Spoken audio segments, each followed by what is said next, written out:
잠언 22장입니다.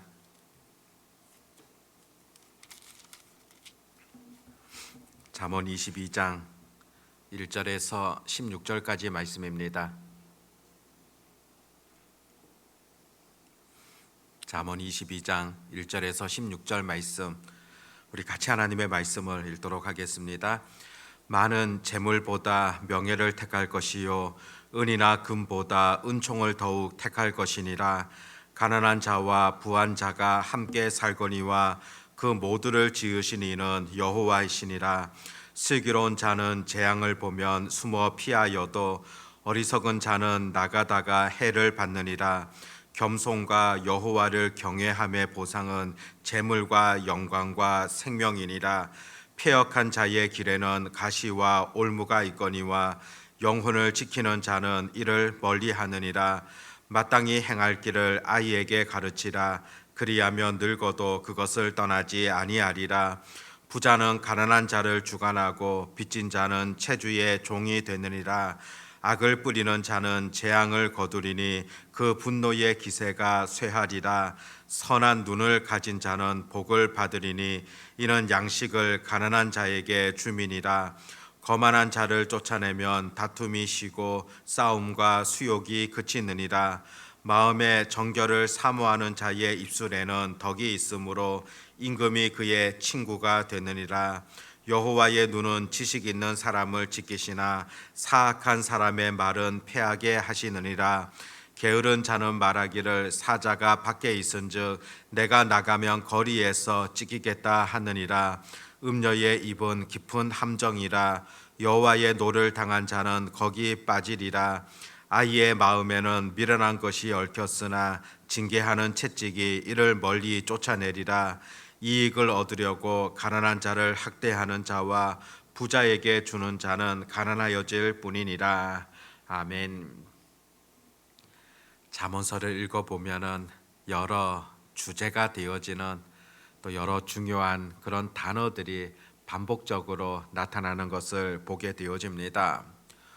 오늘 읽었던 잠언 22장 말씀에도 보면은 여러 주제들이 언급되어져 있고 또 여러 중요한 단어들이 또 나타나는 것을 살펴보게 되어집니다.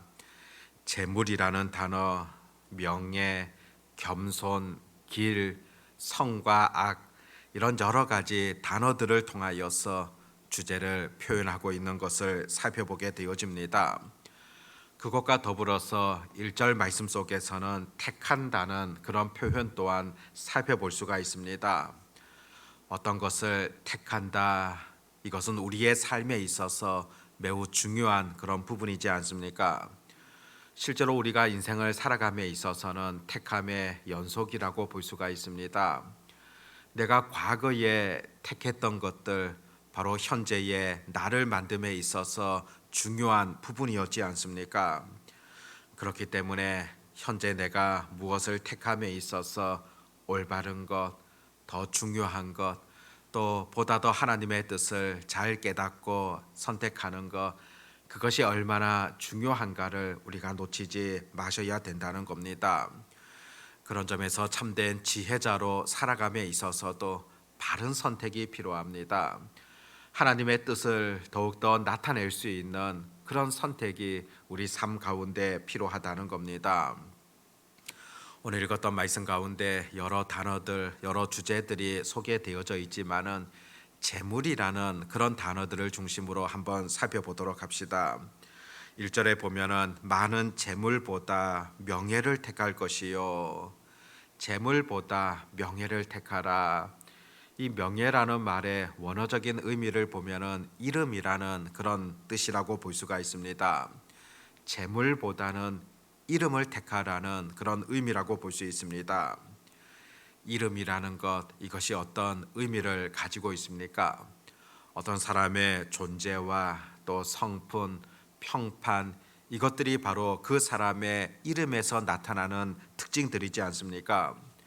특별히 유대인들 같은 경우에는 이름 자체가 주는 의미가 어떤 명예, 명성을 뜻하곤 했었고, 이름이 없다, 그것은 비천하다는 그런 의미로 사용되어졌습니다.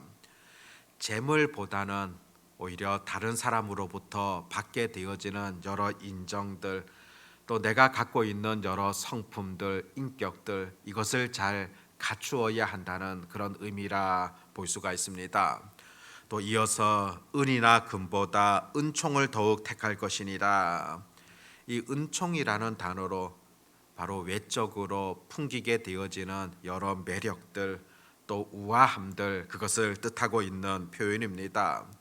이건 역시 호의를 얻다, 또 평판을 얻다, 그와 같은 의미들을 가지고 있습니다.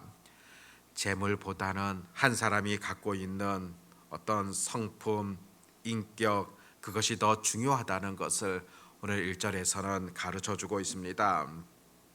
재물이라는 것, 이것은 사람이 가지고 있는 어떤 성품보다도 못하다는 겁니다. 다른 표현으로 한다면은 정말 우리가 인생을 살아가며 보다 큰 지혜라는 것은 더 많은 재물을 모으려는 그것이 참 지혜가 아니라 내가 오히려 올바른 인격과 성품을 만들어가는 것, 그것이 더 중요하다는 것을 가르쳐 준다는 겁니다. 내가 더 좋은 인격으로 그렇게 자라가는 것, 그것이 재물보다도 훨씬 더 소중하다는 것을, 오히려 그것을 택해야 한다는 것을 오늘 지혜서는 우리에게 가르쳐 줍니다. 2절에 보면은 가난한 자와 부한 자가 함께 살거니와 그 모두를 지으신 이는 여호와시니라. 가난한 자, 부한 자가 나타납니다. 이것을 구별하는 특징이 어떤 것입니까? 가난과 이 부요함이라는 것은 재물이라는 것을 통하여서 특징 지워지지 않습니까? 이 땅에서도 어떤 사람들은 또 부유하게 살아가는 자들, 또 그렇지 못한 자들도 있기 마련입니다. 가난과 부유함이다. 실제로 이것이 생겨나게 된 그 원인은 바로 사람들이 갖고 있는 죄성으로 인하여서 생겨나게 되어집니다. 죄로 인하여서 사람들 가운데 이와 같은 격차가 생겨나게 되어졌다는 것입니다. 그러다 보니까 이 재물을 통하여서 어떤 관계들이 나타나게 되어집니까? 7절에 보면 부자는 가난한 자를 주관하고 빚진 자는 채주의 종이 되느니라. 부자가 가난한 자를 주관하게 되어지는 그런 결과들, 또 빚진 자가 종이 되어지는 그런 결과들이 보여진다는 것을 오늘 본문에서 그대로 기록하고 있는 것을 살펴보게 됩니다. 사실상 이 모든 것들 바로 인간이 갖고 있는 죄성으로 인하여서 빚어진 그런 결과라 볼 수가 있습니다. 실제로 하나님께서는 이와 같은 그런 인간의 삶들을 바라시지를 않습니다. 그럼에도 죄악 가운데서 여전히 이와 같은 부와 가난 속에서 우리 하나님께서 원하시는 그 지혜 어떤 것이겠습니까? 9절에 보면은 선한 눈을 가진 자는 복을 받으리니 이는 양식을 가난한 자에게 주민이라. 여전히 하나님께서는 죄악 가운데 있는 이 땅 가운데서 또 여전히 부와 가난이 있는 그 형편 속에서 부한 자들은 나누어 주어야 된다. 그런 지혜들을 우리에게 설명하고 있다는 것입니다. 고린도후서 8장에도 보면 이런 내용이 나타나지 않습니까? 예루살렘에 큰 흉년이 일어나게 되어지고 많은 사람들이 어려움을 당하게 되고 또 그 안에 있었던 예루살렘 교회도 큰 곤란을 당하게 되어지는 그런 일들이 나타나게 됩니다. 그때에 마게도냐 지역의 여러 교회들이 힘을 합쳐서 예루살렘 교회를 돕게 됩니다. 물론 마게도냐 지역 자체가 풍성했었고 또 그들이 많은 것을 가졌기 때문에 나눈 것은 아니라고 볼 수 있습니다. 고린도후서 8장 2절 말씀 보면 환난의 많은 시련 가운데서 그들의 넘치는 기쁨과 극심한 가난이 그들의 풍성한 연보를 넘치도록 하게 하였느니라. 마게도냐 지역 교회도 여전히 힘든 상황이었지만 그래도 그 예루살렘 교회, 더 어려운 교회를 그 형편을 바라보면서 그들이 최선으로 수고하여 나누어 주었다고 성경은 그렇게 교훈하고 있음을 보게 되어집니다. 그리고 그 말씀에 이어서 바울은 고린도후서 8장 14절을 통하여서 이런 가르침을 들려줍니다. 이제 너희의 넉넉한 것으로 그들의 부족한 것을 보충함은 후에 그들의 넉넉한 것으로 너희의 부족한 것을 보충하여 균등하게 하려 함이라. 기록된 것 같이 많이 거둔 자도 남지 아니하였고 적게 거둔 자도 모자라지 아니하였느니라. 바로 균등하게 하시는 하나님 나라의 원리에 대하여서 전해 주십니다. 죄가 이 땅에 들어옴을 통하여서 사람들 간의 빈부의 격차가 생기게 되어졌지만은 그럼에도 하나님께서 바라시는 것 균등의 원리가 나타나는 겁니다. 많이 가졌다고 한다면은 베푸는 것이 바로 하나님 나라의 원리라는 것을 성경은 지속적으로 가르쳐 줍니다. 그러면서 앞선 8장 14절에서 보았듯이 기록된 것 같이 많이 거둔 자도 남지 아니하였고 적게 거둔 자도 모자라지 아니하였느니라. 이것이 어떤 의미겠습니까? 바로 이스라엘 백성들이 과거에 광야 생활할 때 하나님께서 만나를 주셨던 것, 그때를 상기시킬 수 있는 그런 표현인 것을 보게 됩니다. 많이 거두었지만은 그 다음 날이 되어지면 다 썩어버렸습니다. 하나님은 그날에 필요한 분량을 그 이스라엘 백성들에게 허락해 주셨던 겁니다. 바로 물질에 너희들이 바라보면서는 욕심을 가지지 말라는 그런 하나님의 분명한 마음이지 않습니까? 또 많이 가졌다고 한다면은 내가 다 누리려고 하는 것 아니라 나누어 주는 것이 올바른 원리라는 것을 가르쳐 줍니다. 이렇듯 잠언서를 통하여서 재물에 대한 올바른 지혜는 바로 나누어 줌의 이 균등의 원리, 이것이 적용되어져야 한다는 것을 여전히 가르쳐 주고 있습니다. 그뿐이 아니라 본문에서는 자녀를 가르치는 그런 여러 원리들에 대해서도 전해 줍니다. 6절에 보면 마땅히 행할 길을 아이에게 가르치라. 그리하면 늙어도 그것을 떠나지 아니하리라. 아이들에게 가르쳐야 된다. 이 가르친다는 말은 지식적인 그런 가르침을 의미하는 것이 아니라 실제로 그 앞선 세대들의 삶을 통하여서 그들의 행동들을 통하여서 눈에 보여줌을 통하여서 그들에게 가르쳐야 된다. 그런 의미들을 보여주고 있습니다. 교회 공동체는 무엇보다도 다음 세대들을 가르쳐야 합니다. 삶을 통하여서 보여주어야 되고 또 그리스도인의 삶이라는 것은 이와 같다는 것을 그들에게 직접적으로 볼 수 있도록 해야 된다는 것입니다. 그것이 바로 어른들이 해야 될 역할이며 또 아이들이 그것을 보고 자랐을 때 또 늙어도 그와 같은 것을 떠나지 아니할 것이다. 분명히 오늘 잠언서의 지혜는 우리에게 전해줍니다. 15절에도 보면 아이의 마음에는 미련한 것이 얽혔으나 징계하는 채찍이 이를 멀리 쫓아내리라. 징계하는 회초리라는 그런 표현을 사용하고 있는데 아이들을 올바르게 지도하기 위한 그런 바른 방향이라 볼 수가 있습니다.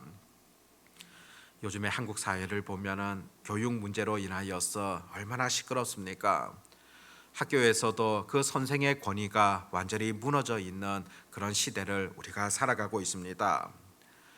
지난주 어느 목사님께서 논산에 군입대 입소식에 가셨는데 놀라운 광경을 목격하셨다고 합니다. 그 입소식에 참여한 그 젊은 아들들이 이제 서 있고 여러 순서가 진행되어지는 과정 속에서 한 10분, 15분 정도 지났는데 어떤 어머니가 큰 소리로 외치게 됩니다. 우리 아들들 제발 땡볕에 세워두지 마소. 그러자 옆에 있는 또 다른 부모들도 이곳저곳에서 그 외친 어머니를 동조하는 그런 말들을 했다고 합니다. 어쩌면 오늘날 자녀 교육에 있어서 부모들이 자녀를 망치고 있는 그런 모습이지 않겠습니까? 학교 교육도 그렇고 여러 세상의 교육들이 오히려 자녀들이 우상이 되어져서 그 모든 교육들을 망치고 있는 그런 현상들을 곳곳에서 바라보게 되어집니다. 자녀들이 잘못된 길을 나아갈 때 부모들은 올바르게 책망을 해야 되고 그들을 바르게 인도하는 것이 바로 부모의 역할이며 어른들의 그런 역할이지 않습니까? 오히려 이 시대는 스스로 부모에게 회초리를 들어야 되는 그런 시기라 보여집니다. 바로 자녀들을 망쳤던 그런 결과를 초래했기 때문입니다.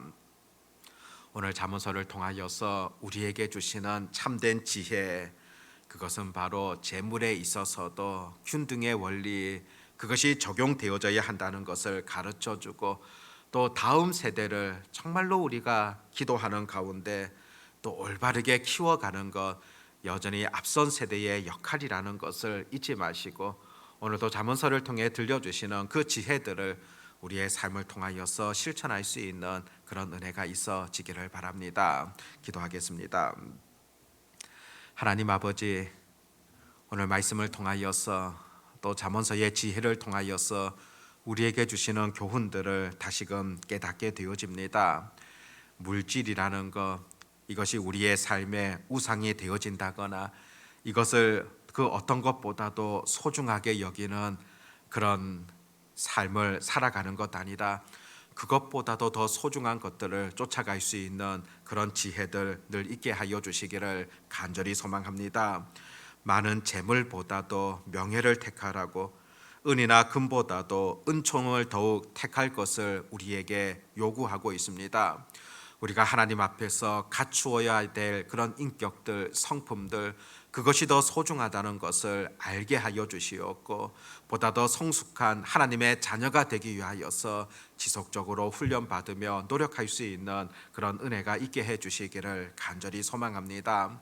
무엇보다도 다음 세대들을 믿음으로 잘 양육하게 하여 주시옵시고, 또 어리석은 그런 마음들을 통하여서 때로는 자녀들을 우상으로 삼게 되어지는 그런 어리석은 생각들이 개입되지 아니하도록 도와주시옵고, 하나님 말씀으로 그들을 잘 이끌어가며 또 우리의 삶을 통하여서 그들을 인도해 나갈 수 있는 그런 은혜가 있게 해 주시기를 간절히 소망합니다. 그런 참 지혜들을 통하여서 우리 공동체가 보다 더 아름답게 또 하나님의 뜻 안에서 온전히 세워져 갈 수 있도록 하나님 도와주시기를 소망합니다. 오늘도 주님 앞에 부르짖는 자들 가운데 은혜를 더하여 주시옵시고, 또 우리가 생각지 못했던 또 알 수 없었던 그런 놀라운 길들 우리 삶 가운데 펼쳐주시기를 간절히 소망합니다. 아버지 하나님, 또 세상에서 한 주를 시작하게 되어지는 월요일입니다. 이번 한 주간의 모든 삶 속에서도 주님을 더욱 자랑할 수 있도록 도와주시옵고, 또 주님을 증거할 수 있는 그런 삶을 살게 하여 주시옵고, 내가 받은 은혜들을 헛되이 그렇게 사용하는 것 아니라 받은 은혜들을 기억하면서 감사함으로 살아갈 수 있는 그런 저희들이 되게 해 주시옵소서. 오늘도 전능하신 우리 주님만을 온전히 의지하옵고 우리 주 예수님의 이름으로 기도드립니다. 아멘.